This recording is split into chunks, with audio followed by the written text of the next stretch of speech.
No news on the views. दर्शकों, budget आने वाला है भारत सरकार का। हम सबके जीवन के बहुत से मुद्दे बजट में तय होते हैं। किस तरीके से स्थितियां होंगी और बजट हमें एक दिशा देगा देश के विकास की। हमारे साथ हैं जबलपुर चैम्बर ऑफ कॉमर्स के अध्यक्ष प्रेम दुबे जी। हम आपका स्वागत करते हैं। प्रेम भाई, जिस तरीके से बजट आ रहा है तो चैम्बर को क्या उम्मीदें लगती है? देखिए, ऐसा है।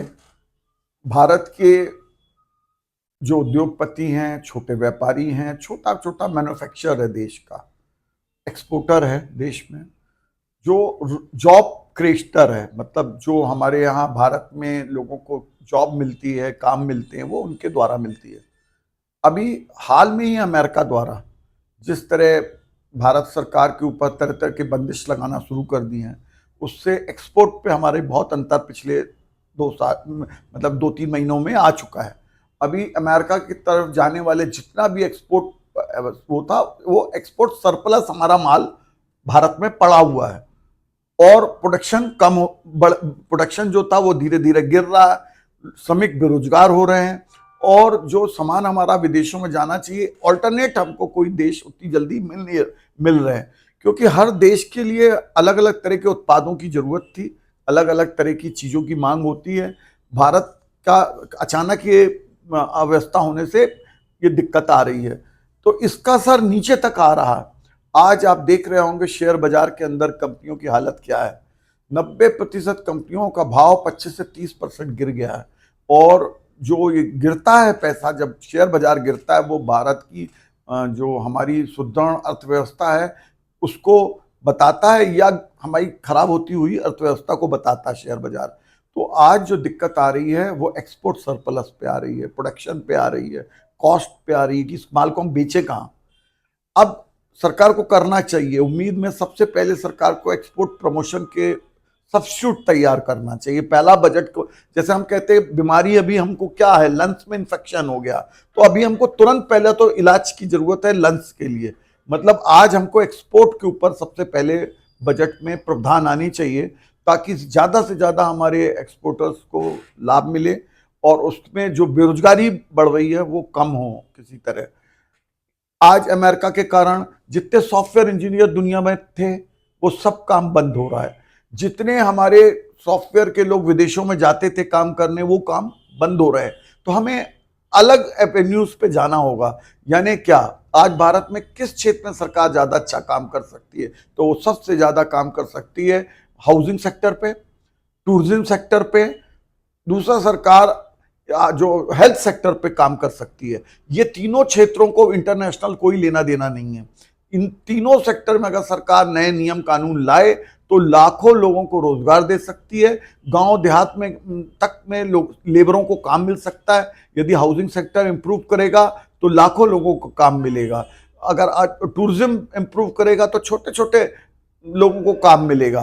तो इस पे सरकार को फोकस करना चाहिए। तो मेरा सरकार से, और ये आज हम लोग जो उम्मीद कर रहे हैं कि डिफेंस सेक्टर और ये 3 सेक्टर पे सरकार यदि फोकस करे, टूरिज्म पे, हेल्थ पे, तो काफी चीजें बदल सकती हैं। उसी तरह हमारा कृषि प्रधान देश है हमारा। लाखों किसान, लाखों तरह के आज हमारे फल सब्जियां ये सब हो रही हैं, उनका वैल्यू एडिशन नहीं हो रहा।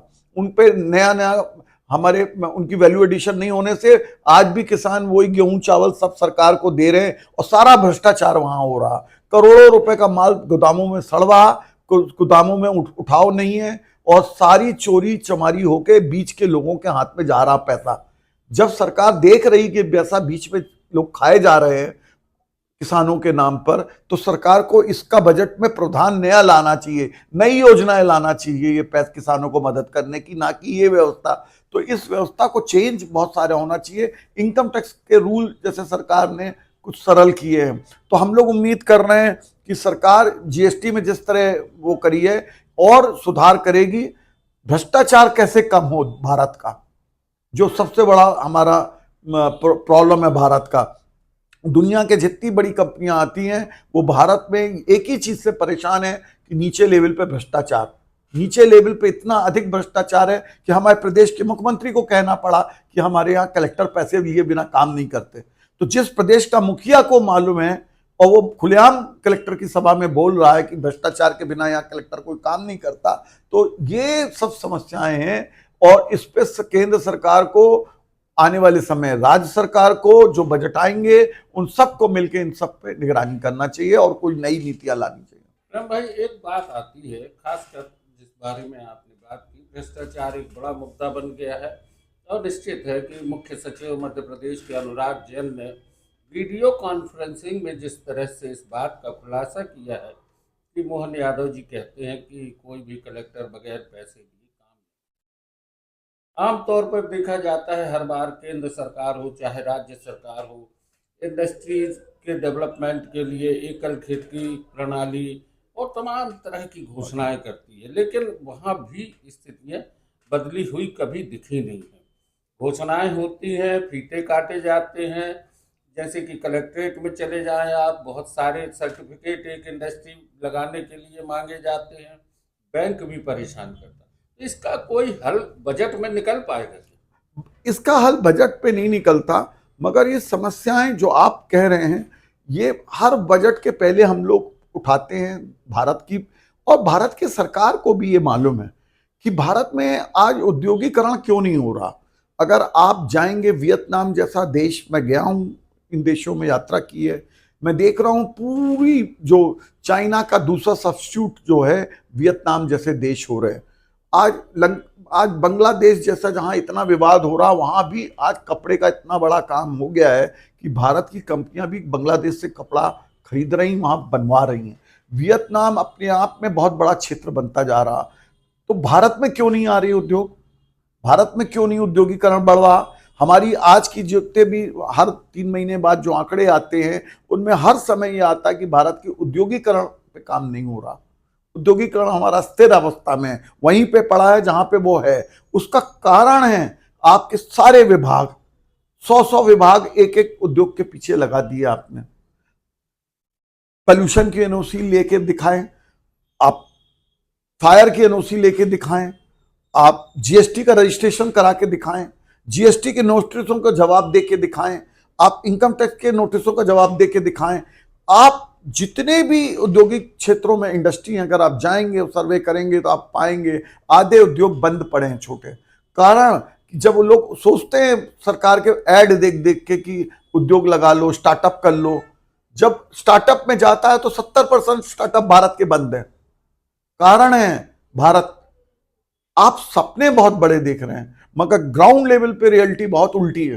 कोई भी आज मेरे पास आते हैं कई परिवार के लोग कि हम उद्योग लगाना चाहते हैं, तो मैं हमेशा बोलता हूं पहली प्राथमिकता अगर आप उद्योग लगाना चाहते हो तो अगर बहुत फाइनेंशियली वेल ऑफ हो, इन भारत की 70 समस्याओं का निराकरण आप निकाल सकते हो।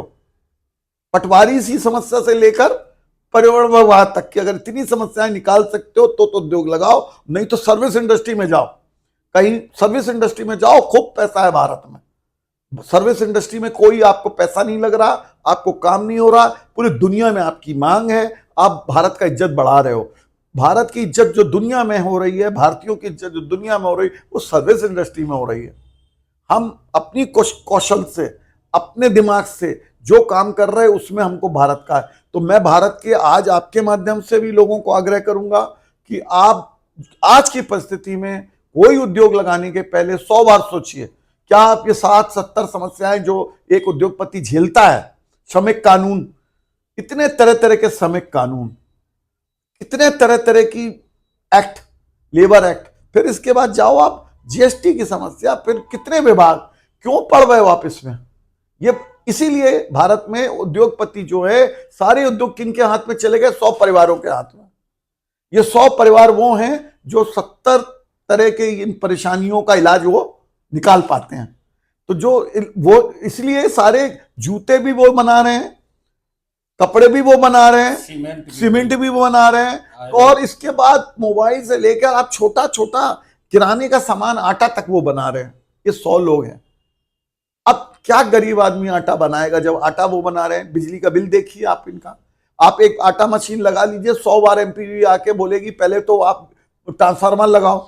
मेरा 5 लाख का यूनिट है, मैं 5 लाख का ट्रांसफार्मर कहां से लगाऊंगा? आप इलेक्ट्रिसिटी बोर्ड से एक मीटर, आप उद्योग के लिए मीटर तो लगा के देख लीजिए।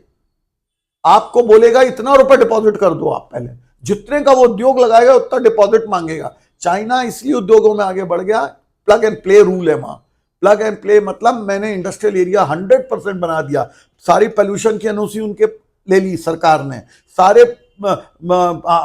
आपको फायर की एनओसी सरकार के पास, सारे तरह के विभागों को क्लियरेंस, क्लस्टर बनाता है। अब बोला उनने 100 किलोमीटर में मटर का क्लस्टर बना रहा हूं, तो सरकार 100 किलोमीटर पे पूरा मलस्टर क्लस्टर के लिए जितने औद्योगिक इकाइयां बनाएगी वो तमाम तरह से जो है उसको ध्यान रखेगी कि सारे हम एनओसी ले लें, डिस्ट्रिक्ट एडमिनिस्ट्रेशन पूरी एनओसी ले ले उन उद्योगों में। फिर हम जाएं उद्योगपति कहें कि साहब हमें इतने टन मटर का यूनिट डालना है, तो हम दूसरे दिन चालू कर देंगे, क्योंकि सारी एनओसी हमको मिल रही है।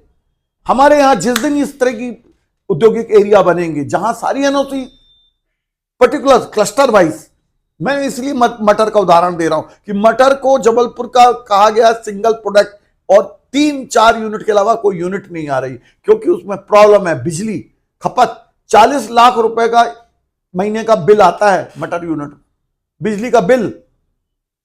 तो मेन खपत क्या है? बिजली। अब सरकार को क्या करना चाहिए? वहां पे पूरा सोलर पैनल का हब बना देना चाहिए, सरकार उसमें जाए, बिजली सस्ती लाए, हमको बोले भाई 100 यूनिट लाओ आप यहां पे, तो 100 लोग जाएंगे, उनको सारी एनओसी है, अपना टेक्नोलॉजी है, सब कुछ है, एक्सपर्ट है, वो बनाएंगे। वहीं पे कोल्ड स्टोरेज गवर्नमेंट बनाए अपने पैसे से, हाँ उसका पैसा, और उसका पैसा हमसे चार्ज करो, कॉमन फैसिलिटी सेंटर बनाओ, उसका पैसा चार्ज करो आप, और बोलो कि आप मटर बनाओ, और यहां से कोल्ड ट्रक लगे रहेंगे जो इस मटर को भारत के कोने कोने ले जाएंगे। आपके ट्रक लगे रहेंगे कोल्ड स्टोरेज के, सरकार के। तो जब तक ये इंफ्रास्ट्रक्चर नहीं, औद्योगिक इंफ्रास्ट्रक्चर नहीं तैयार होगा, भारत में औद्योगिकरण करना बहुत खतरनाक है। और मैं चैम्बर का अध्यक्ष होने के नाते भी आग्रह करता हूं लोगों से कि अगर यूनिट डालना है तो पहले आप 100 बार सोच लो कि क्या आप इस तरह की समस्याओं का इलाज निकाल पाओगे। अगर निकाल सकते हो तो वेल एंड गुड, बहुत अच्छा है, नहीं तो ये 100 जो परिवार है, सारे उद्योग एक दिन इनके हाथ में चले जाएंगे। यही लोग औद्योगिकरण भारत का करेंगे।